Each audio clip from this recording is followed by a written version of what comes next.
Hello বন্ধুরা, স্বাগত তোমাদের সবাইকে আমাদের ট্র্যাক অ্যানিমে চ্যানেলে, যেখানে আজকে আমরা নিয়ে এসেছি এলিট ক্লাসরুমের পর্ব 2। তাহলে চলো শুরু করা যাক। পর্বের শুরুতেই আমরা দেখতে পাই সবাই পাহাড়ে ট্রেনিং করছিল। এই সময় আয়নাগুজির দল দেখতে পায় যে তাদের দলের মধ্যে কোয়েনজি পাহাড়ের অনেক ওপরে একাই উঠে দাঁড়িয়ে রয়েছে। যেইটা দেখে তারা কোয়েনজিকে বলে, তুমি ওখানে কি করছো? যেইটা শুনে কোয়েনজি বলে, এটাই তো আমার জায়গা, এখানে সবার উঁচুতেই তো আমার থাকার কথা।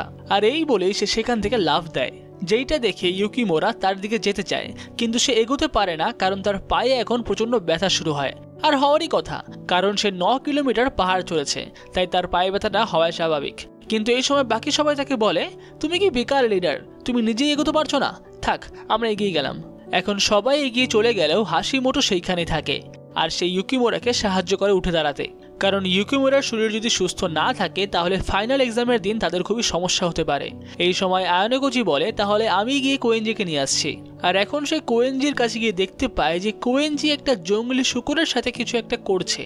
তাকে জিজ্ঞাসা করলে সে বলে সে এর সাথে লড়াই করছিল আর তাকে হারিয়েও ফেলেছে।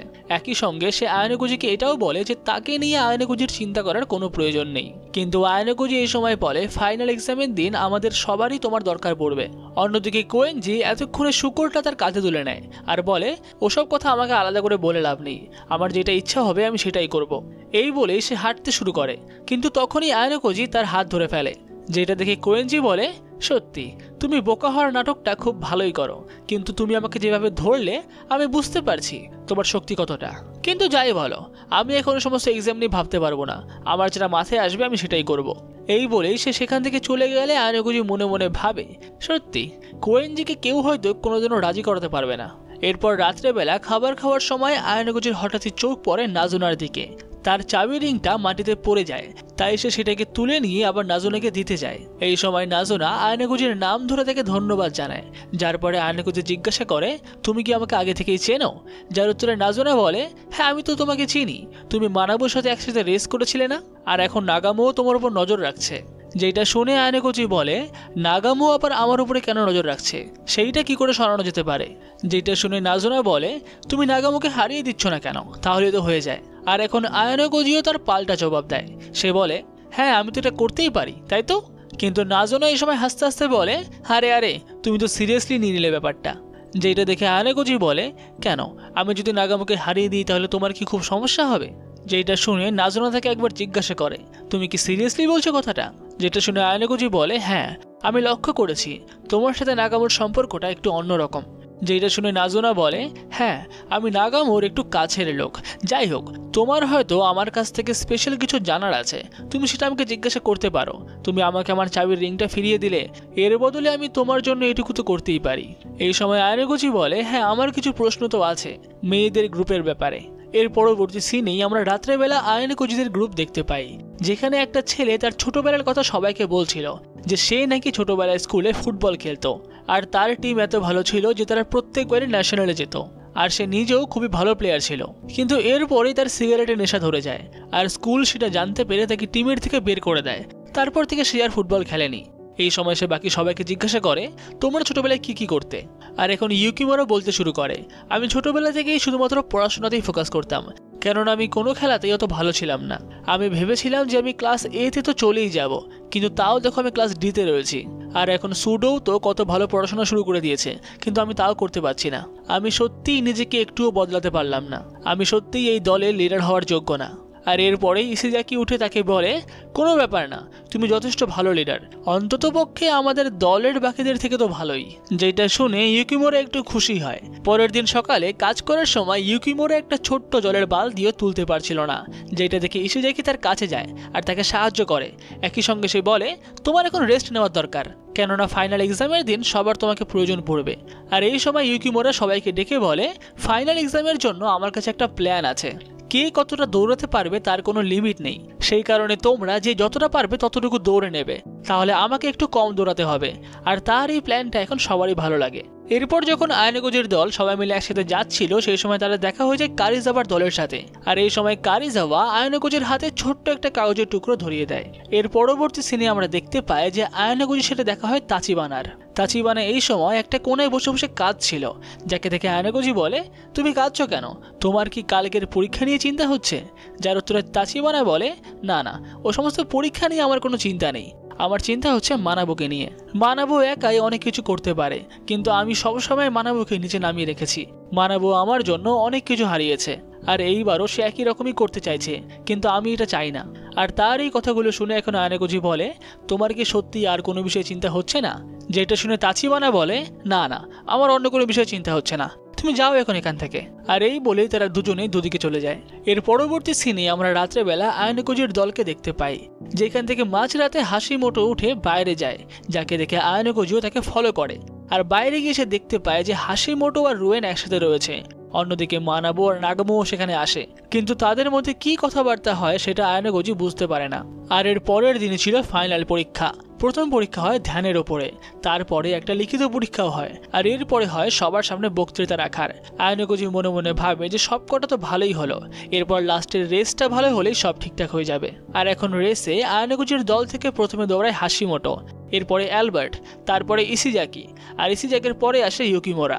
ইসিজাকি ইউকিমোরাকে বলে, আমি তোমার জন্য অনেকটা বেশি দৌড়েছি, তুমি হার মানবে না, যে করেই হোক কমপ্লিট করবেই। এখন ইউকিমোরা কোনোভাবে দৌড়ে দৌড়ে আয়নাগুজির কাছে পৌঁছে যায়। সেই সময় তার অবস্থা খুবই খারাপ হয়ে যায়, কিন্তু আয়নাগুজি বলে, তোমার আর কোনো চাপ নেই, বাকিটুকু তুমি আমার উপরে ছেড়ে দাও। আর এরপরে আয়নাগুজি দৌড়ে শেষে কোয়েঞ্জির কাছে যায়, আর রেসটাও ভালোভাবে শেষ হয়ে যায়। এখন বিকালে সবাই মিলে এক জায়গায় জড়ো হয়, আর স্যার সবার পয়েন্টের কথা বলে। স্যার প্রথমেই বলে যে সবারই এভারেজ পয়েন্ট আগের বারের থেকে এবার বেশি আছে, আর ছেলেদের সবার পয়েন্টসই ঠিকঠাকই আছে, অর্থাৎ কাউকে বের করা হবে না। যেইটা শুনে ইউকিমোরা একটু খুশিই হয়। তখন বাকিটা তাকে বলে, দেখলে তো, আমরা বলেছিলাম না সব ঠিক হয়ে যাবে। আর এখন স্যার এটাও বলে যে সব থেকে বেশি স্কোর করেছে মানাবুর গ্রুপ, যেটা দেখে নাগামো তাকে বলে, বাহ, তুমি জিতে গেলে তাহলে, খুব ভালো। আর এখন স্যার বলে, কিন্তু মেয়েদের একটা গ্রুপ পাশ করার মতো স্কোর করতে পারেনি, তাই সেই গ্রুপের লিডার ইকারিকে স্কুল থেকে বের করে দেওয়া হবে। আর নিয়ম অনুযায়ী ইকারি তার সাথে তার গ্রুপের আরও একজনকে বের করে ফেলতে পারবে। আর এই সময় সে তাচিবানার নাম নেয়, যেটা দেখে আয়নাগুজি বলে, এই সবই প্ল্যান করা। নাগামো এই পুরো প্ল্যানটাই করেছে তাচিবানাকে গ্রুপ থেকে বের করার জন্য। এখন অন্যদিকে মানাবু তাচিবানাকে বলে, তুমি আমাকে এই বিষয়ে আগে বললে না কেন? যার উত্তরে তাচিবানা বলে, আমি চাই না যে তোমার উপরে আরও প্রেশার আসুক, তাই আমি তোমাকে কিছু বলিনি। আর এখন মানামো নাগামোকে জিজ্ঞাসা করে, তুমি তাচিবানাকে বের করে কি প্রমাণ করতে চাইছো? যার উত্তরে নাগামো বলে, তাচিবানাকে বের করে আবার কি প্রমাণ করতে চাইবো? আমি তো শুধুমাত্র তোমার মুখটা দেখতে চাইছিলাম। তুমি কি এর আগে কোনোদিনও এত হতাশ হয়েছো? আর এখন মানাবো নাগামোকে বলে, তুমি শুধুমাত্র এইটুকুর জন্য তোমার নিজের পার্টনারকেও স্কুল থেকে এক্সপেল করে দিলে? আমি তো তোমাকে বিশ্বাস করেছিলাম, ভেবেছিলাম তুমি অ্যাটলিস্ট এইরকম করবে না। যেটা শুনে নাগামো বলে, তাহলে আমি তো তোমার বিশ্বাস ভেঙে ফেললাম। তাহলে এখন এটা শুনে রাখো যে এরপরেও আমি এরকমই করব। এই স্কুলে এরকমই হয়, আমার যতজনকে প্রয়োজন আমি ততজনকে স্কুল থেকে বের করব। আর এখন আয়নাগুজি মনে মনে ভাবে, নাগামোর প্ল্যান হয়তো কাজ করে গেল, কিন্তু মানাবুর কি তাচিবানাকে এতটাও দরকার? আর এখন মানাবু হঠাৎই স্যারকে বলে, স্যার, আমি আমার পয়েন্টস দিয়ে একটা জিনিস কিনতে চাই, সেটা হলো তাচিবানার স্কুল থেকে এক্সপেল না হওয়া। আর তার এই কথা শুনে এখন নাগামো বলে, আমি ভেবেছিলাম তুমি এরকম করতে পারো। আর এখন তাচিবানা মানাবুকে বলে, আমার জন্য তোমার এত পয়েন্ট খরচ করার কোনো দরকার নেই। কিন্তু মানাবো তাচিবানার কথা শোনে না। সে তার ক্লাসের সবাইকে বলে, আমি একটু পয়েন্ট খরচ করছি, কারোর কোনো সমস্যা নেই তো? তাতে পুরো ক্লাস তাকে কিছু বলে না। কিন্তু নাগামো এখন মানাবোকে বলে, এত পয়েন্ট খরচ করলে তোমাকে তো এখন ক্লাস এ থেকেও বেরিয়ে যেতে হবে। যার উত্তরে মানাবো বলে, এখনকার মতন হয় এ থেকে আমি বেরিয়ে গেলাম, কিন্তু আমি আমার জায়গা আবার ঠিক করে নেব। আর এই সমস্ত ঘটনা দেখে এখন আয়নাগুজি মনে মনে ভাবে, তার মানে নাগামোকে আমি যেরকম ভেবেছিলাম সেরকম না, তার থেকে তার মাথা অনেকটাই ভালো। এরপর আমরা দেখতে পাই যে সন্ধ্যাবেলা কারিজাওয়া আর আয়নাগুজি দেখা করে একসাথে, যেখানে কারিজাওয়া বলে, আমি সত্যিই ভাবিনি যে নাগামো এরকম করবে। আর তাছাড়া আমি যদি ইকারির জায়গায় হতাম তাহলে আমি নিজেকে কোনোদিনও এক্সপেল করতাম না। যেটা শুনে আয়নাগুজি বলে, ইকারি এমনিও এক্সপেলই হতো, কিন্তু এরকম হলেও তাচিবানা নিশ্চয়ই তাকে পয়েন্ট দিয়ে বাঁচিয়ে নিত। আর এখন আয়নোকোজি বলে নাগামোর হাতে পুরো সেকেন্ড ইয়ারের সব স্টুডেন্টের হাতে রয়েছে, তাই নাগামো যে কোনো সময় সবার কাছ থেকে পয়েন্ট ধার নিতে পারে আর সেগুলো দিয়ে যা ইচ্ছা তাই করতে পারে। কিন্তু মানাবুর ক্ষেত্রে এটা একটু মুশকিল, কেননা মানাবু শুধুমাত্র তার ক্লাসের থেকে পয়েন্ট ধার নিতে পারবে। তারা এই সমস্ত কথা বলতে বলতেই আরও কয়েকটা স্টুডেন্টের আওয়াজ পায়, যেটা শুনে আয়নোকোজি বলে আমাদের এখন নিজেদের জায়গায় যাওয়া দরকার। এখন আয়নোকোজি যাওয়ার সময় কারিজাওয়া থেকে আরও একবার দাঁড় করায় আর বলে যদি তাচিবানার মতো আমার সাথেও হয়, আমাকেও যদি স্কুল থেকে বের করে দেওয়া হয় তাহলে? যেটা শুনে আয়নোকোজি বলে আমি তোমাকে কোনো মতে স্কুল থেকে বের করতে দেব না। যেটা শুনে কারিজাওয়া খুবই খুশি হয়। আর একই সাথে আয়নোকোজি এটাও বলে এখন ধীরে ধীরে সব ইয়ারের থেকেই অনেক স্টুডেন্ট এক্সপেল হয়ে যাবে।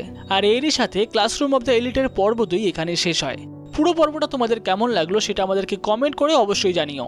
আর পরের সপ্তাহে পর্ব 3 দেখার জন্য চ্যানেলটাকে অবশ্যই সাবস্ক্রাইব করে রেখো।